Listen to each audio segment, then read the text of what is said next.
नमस्कार, आप देख रहे हैं हॉर्नबिल टीवी। हमर छत्तीसगढ़ बुलेटिन में मैं उत्पल आपका स्वागत करता हूं। ओडिशा के कंधमान जिले में सुरक्षा बलों ने बड़ी कार्रवाई करते हुए सीपीआई सेंट्रल कमेटी सदस्य और 1 करोड़ रुपए की इनामी नक्सली गणेश उइके को एनकाउंटर में मार गिराया। हिड़मा के बाद इसे नक्सल संगठन पर सबसे बड़ा प्रहार माना जा रहा है।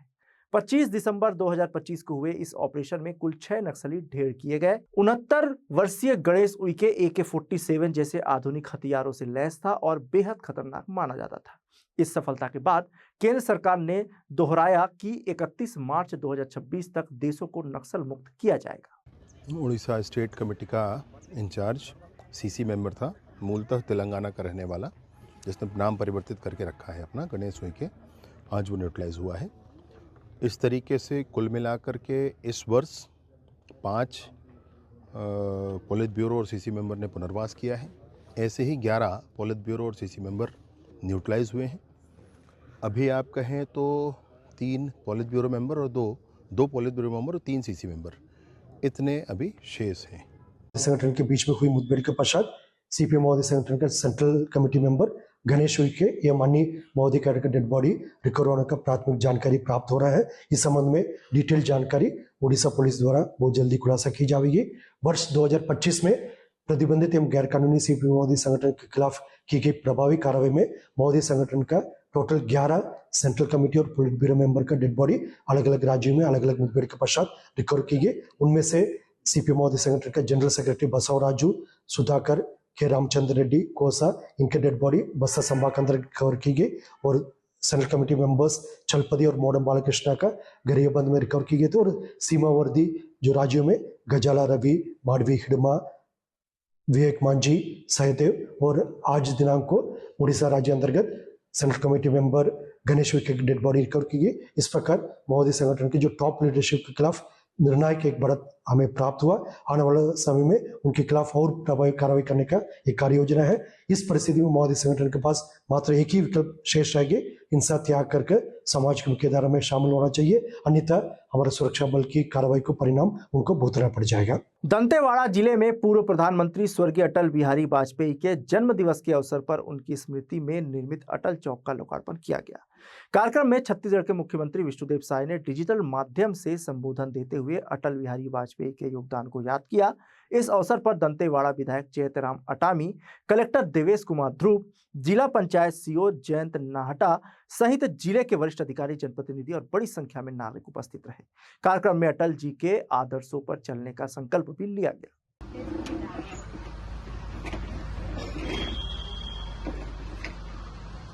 स्वर्गीय अटल बिहारी वाजपेयी जी अमर रहे, अमर रहे, अमर रहे। अटल बिहारी वाजपेयी जी अमर रहे, अमर रहे, अमर रहे। भारत माता की जय, वंदे मातरम, माई दंतेश्वरी की जय।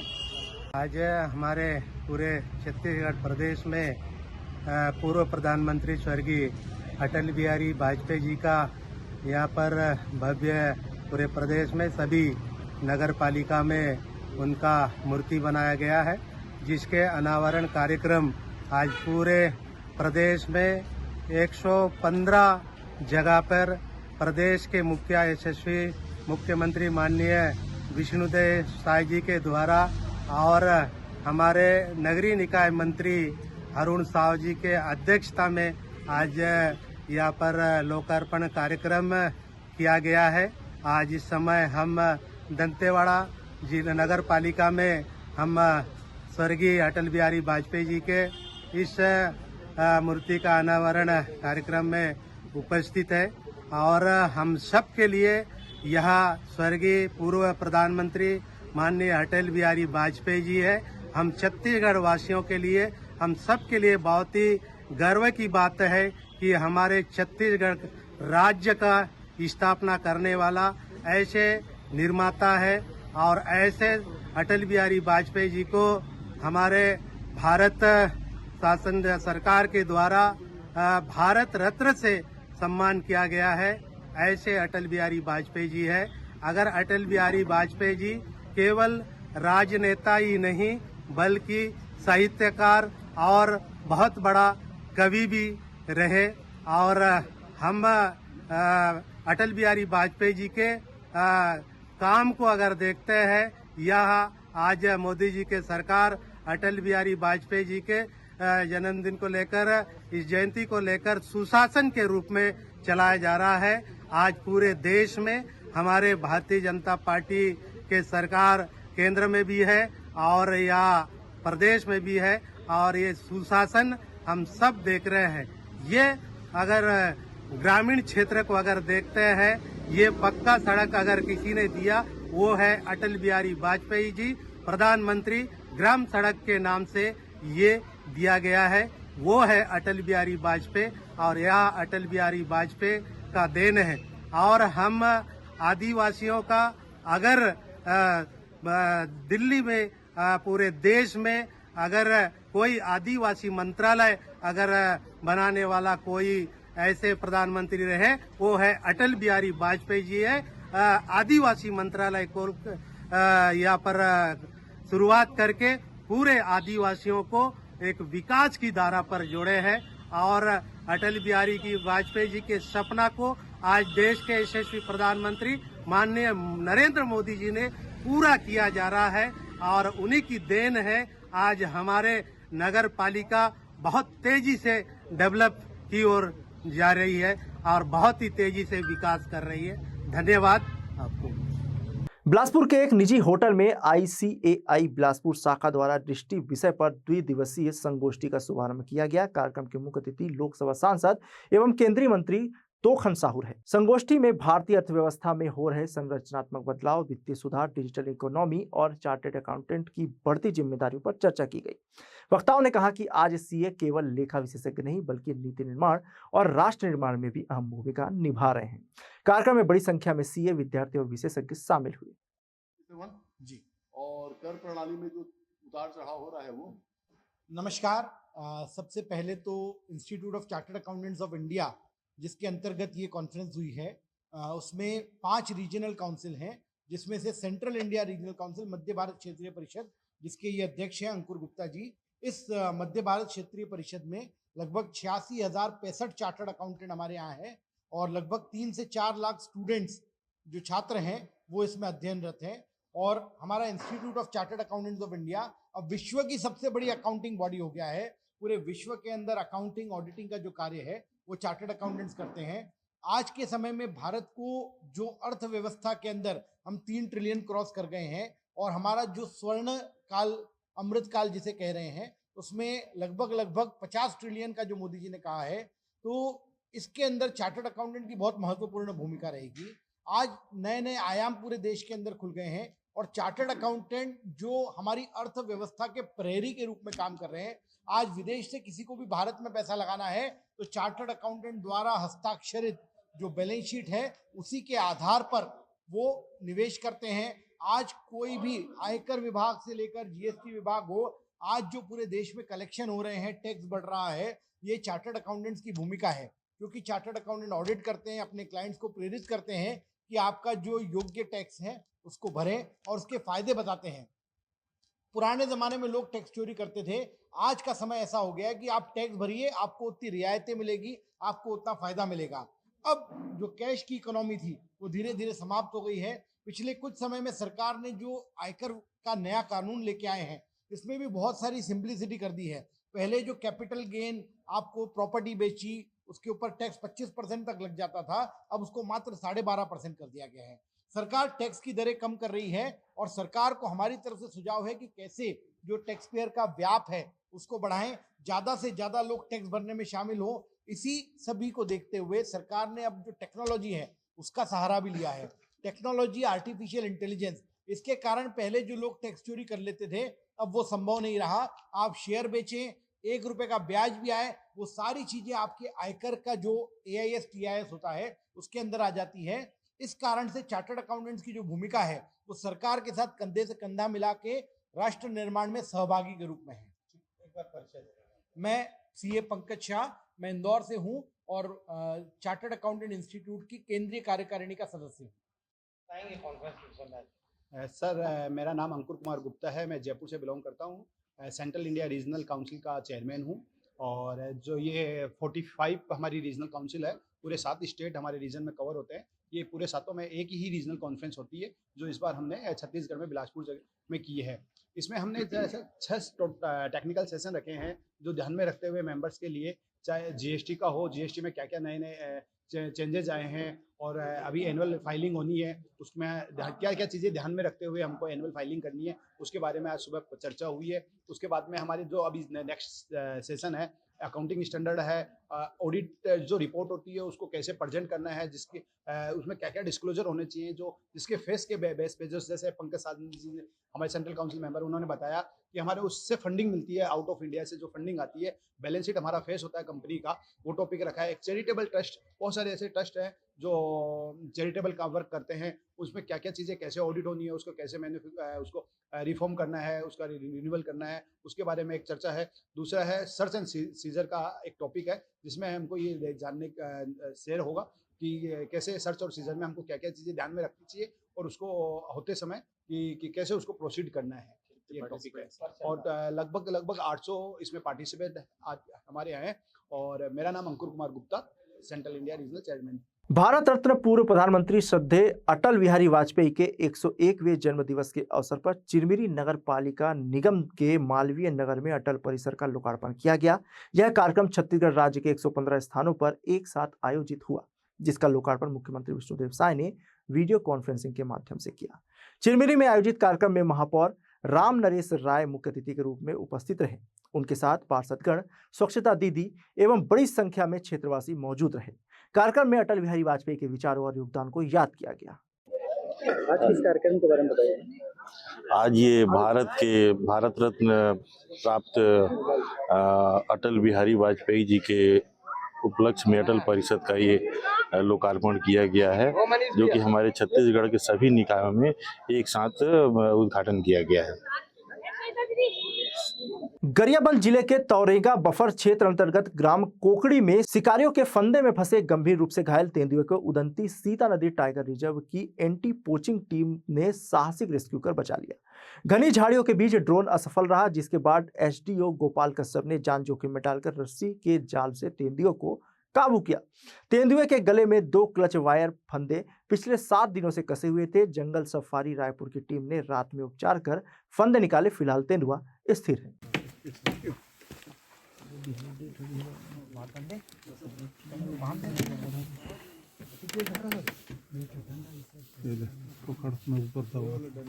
नहीं डंडा नहीं, रस्सा में बांधो।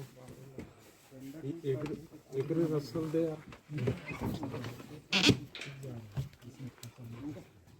रस्सल देल पड़ी।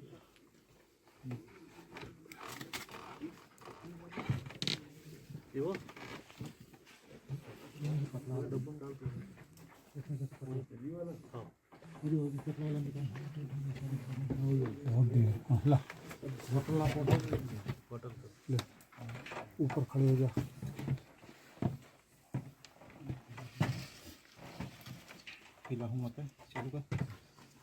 दबा करके रखे, ये टाट पकड़ो, ये पट्टी रखिए।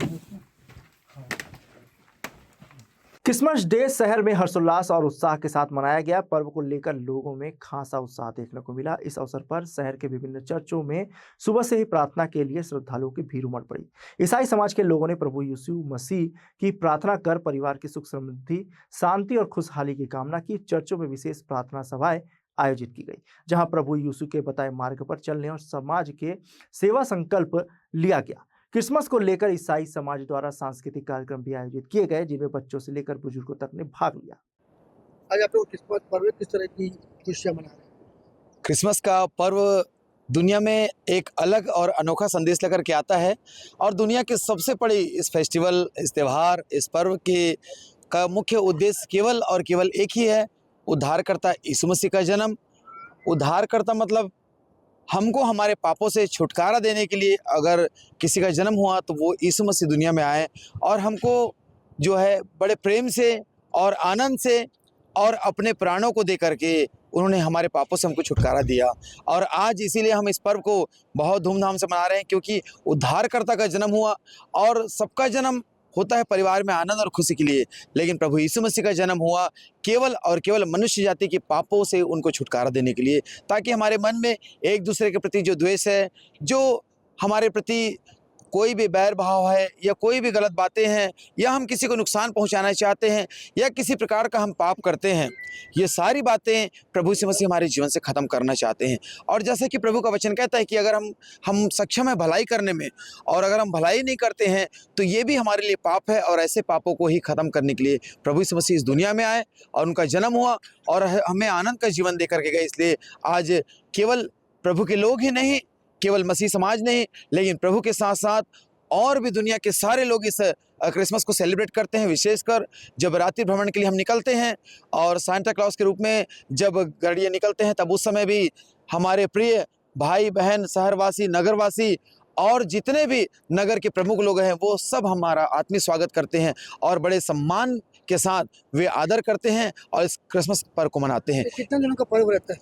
ये पर्व हमारा लगभग 1 हफ्ता चलता है और ये 20 तारीख से स्टार्ट होकर के जो गढ़ी के रूप में घर घर घूमते हैं, सेलिब्रेट करते हैं और नाच गाना बजा करके लोगों को बधाइयाँ देते हैं, और क्रिसमस पर्व के बाद नए साल तक ये पर्व हमारा चलता है। आपका नाम? मेरा नाम पास्टर सुधीर सालोमान। बिलासपुर वासियों के लिए मनोरंजन और रोमांच से भरपूर मैजिक आर्ट शो का आयोजन होने जा रहा है। उड़ीसा के मशहूर जादूगर आर.के. हीरालाल पहली बार अपनी टीम के साथ बिलासपुर आ रहे हैं। इस भव्य शो की शुरुआत 26 दिसंबर शुक्रवार से शिव टॉकीज में होगी। शो का उद्घाटन शाम 6 बजे बिलासपुर की महापौर पूजा विधानी करेगी। पत्रकार वार्ता में जादूगर हीरालाल और डायरेक्टर मैनेजर नवीन राय ने बताया कि यह शो कला, तकनीक और कल्पना का अद्भुत संगम है। प्रेस कॉन्फ्रेंस के दौरान टीम ने जादुई करतब दिखाकर सभी को चौंका दिया। नमस्कार, मैं नवीन राय, मध्य प्रदेश छत्तीसगढ़ जादू कला संघ प्रेसिडेंट, आपके शहर में जादूगर आर.के. हीरालाल जी का मैजिक शो लेके आए हैं। कल हमारे शो का शुभ आरंभ होने जा रहा है। माननीय महापौर जी के कार्यकमलों से और भी अतिथिगण रहेंगे इस कार्यक्रम में, और जो हमारा कार्यक्रम है कल शाम 6 बजे इस शो का शुभ आरंभ हो रहा है। और परसों से शनिवार रविवार को 3 शो रखे गए हैं। पहला शो 12 बजे, दूसरा शो 3 बजे और तीसरा शो शाम को 6 बजे। बिलासपुर की जनता के लिए रोजाना हर दिन बदलते हुए आइटम देखने को मिलेगा। रोजाना 2 शो चलेंगे। 3 बजे पहला शो होगा, दूसरा शो शाम को 6 बजे होगा। शनिवार रविवार छुट्टी के दिन 3 शो रखे गए हैं। तो बिलासपुर की जनता से हम अपील करेंगे और गुजारिश करेंगे, क्योंकि बिलासपुर की जो जनता है वो मैजिक लवर है। यहाँ पर जब भी मैजिक शो आया है बिलासपुर की जनता ने बढ़ चढ़ के हिस्सा लिया है, और हमेशा यहाँ जिसका भी मैजिक शो आया है आप लोगों का प्यार और आशीर्वाद हर मैजिक शो को बहुत मिला है। और हम आप लोगों से गुजारिश करेंगे कि छुट्टियों का टाइम है, आज क्रिसमस है, अगला नया साल आएगा, बहुत सारे फेस्टिवल हैं, 14 जनवरी है, 26 जनवरी है, तो ऐसे फेस्टिवल हैं। ऐसे फेस्टिवल की आप सबको बधाई, और हम गुजारिश करेंगे कि इस बार भी बिलासपुर की जनता हमें अपना प्यार और आशीर्वाद दे और बढ़ चढ़ के हमारे मैजिक शो कार्यक्रम में भाग ले। कितने दिन तक चलेगा शो? हमारा शो हमने लगभग 20 से 25 दिन प्लान किया है। कल जो हमारे शो का उद्घाटन है 26 दिसंबर को शाम को 6 बजे, और जो हमारे शो का टिकट है, हमेशा जितना मैजिक शो आया है उनका टिकट होता था 200, 300, 400, 500, लेकिन हमने बिलासपुर की जनता को देखते हुए, यहाँ के मध्यम वर्ग के गरीब लोग भी देख सकें, हमने अपने शो का टिकट इस बार 100 रुपये, 200 रुपये और 300 रुपये रखा है। मेरा परिचय नवीन राय, मध्य प्रदेश जादू कला संघ के प्रेसिडेंट हूँ, मैजिशियन हूँ। मेरे साथ हैं उड़ीसा के फेमस जादूगर आर.के. हीरालाल जी, जो यहाँ मैजिक शो प्रदर्शन करने वाले हैं। बिलासपुर जिले के भूमाफियाओं ने आदिशक्ति मां महामाया की भूमि रतनपुर पर भी अपनी शिकारी गिद्ध नजर डाल दी है। लंबी चौड़ी प्रशासनिक पहुंच रखने वाले जिले के एक भूमाफिया ने रतनपुर की कई एकड़ सरकारी जमीन अवैध तरीके से बेच डाली। जानकार बताते हैं कि इस भूमाफिया ने लगभग 15 एकड़ सरकारी जमीन का घालमेल कर लिया है और इससे लगी हुई बाकी सरकारी जमीनों पर भी कब्जे की जुगत जारी है। रतनपुर से पिंडरा जाने वाले मुख्य मार्ग पर स्थित सरकारी जमीन में यह पूरी घपलेबाजी की गई है। सरकारी जमीन को अवैध तरीके से बेचने के इस कारनामे की पड़ताल करने पर इस बात के संकेत स्पष्ट मिलते हैं कि राजस्व कर्मचारियों की मिलीभगत से ही इस करोड़ों के घोटाले को अंजाम दिया गया होगा। 2 अलग अलग खसरा नंबर उनकी सरकारी जमीन को नक्शे से गायब कर बंदरबाट की गई है। निजी जमीन पर लगे सागौन के पेड़ों को काटने की परमिशन मांगकर सरकारी जमीन पर वन विभाग द्वारा रोपे गए सैकड़ों सागौन के पेड़ों को कटवाकर अवैध प्लाटिंग कर दी गई। 1-2 नहीं 99 टुकड़ों में इसकी रजिस्ट्री की गई है। चोर की दाढ़ी में तिनका देखिए कि राजस्व विभाग के पटवारी के नाम पर भी इस जमीन के एक टुकड़े की रजिस्ट्री की गई है। आज के बुलेटिन में बस इतना ही। मुझे दीजिए इजाजत। देखते रहिए हॉर्नबिल टीवी।